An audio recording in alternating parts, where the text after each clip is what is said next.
Alright, this is just going to be a quick video on removing a broken dipstick that is inside the tube right here.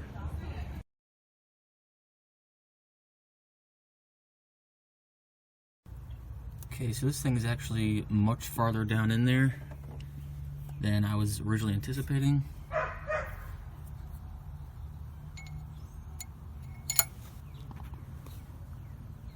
It's much farther than I can even drill. Permatex 5-minute epoxy.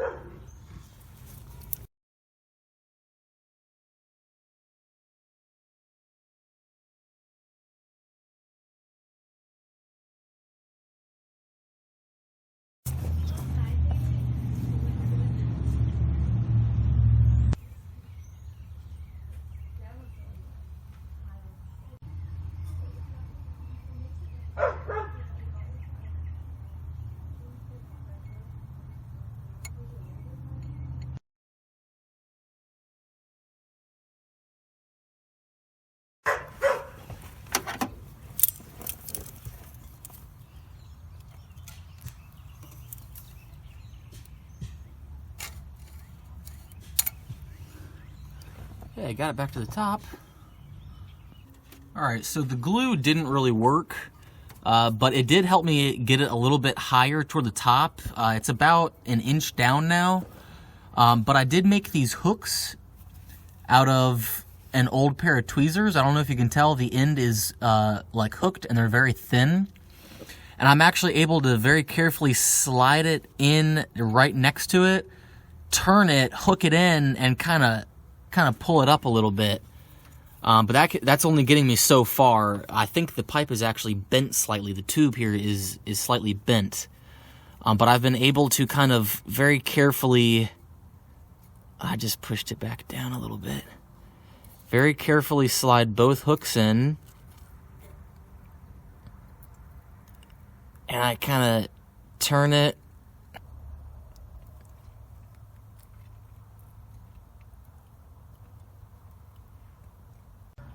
Okay, so with the glue, I got the dipstick back to the top, but as soon as I touch it, it starts falling down again.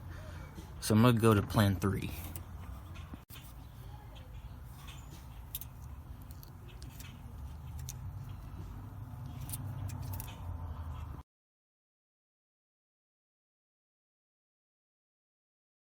So now that I've got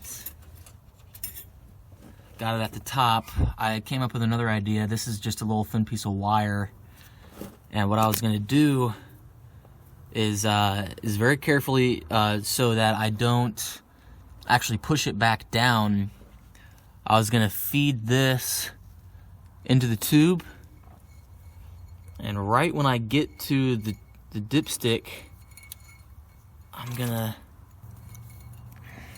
turning it like that and try and wrap it around it.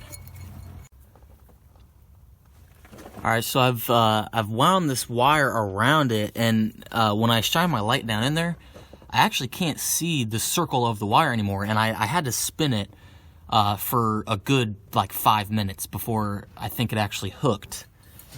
And I think I actually hooked it like that. I'm actually really surprised that that worked. And there you go. And I wouldn't trust that measurement at all, but for the time being, it'll allow me to kind of have that in there like that. So I'm gonna go ahead and buy a new dipstick as soon as I can, but at least for the car right there, that should do it.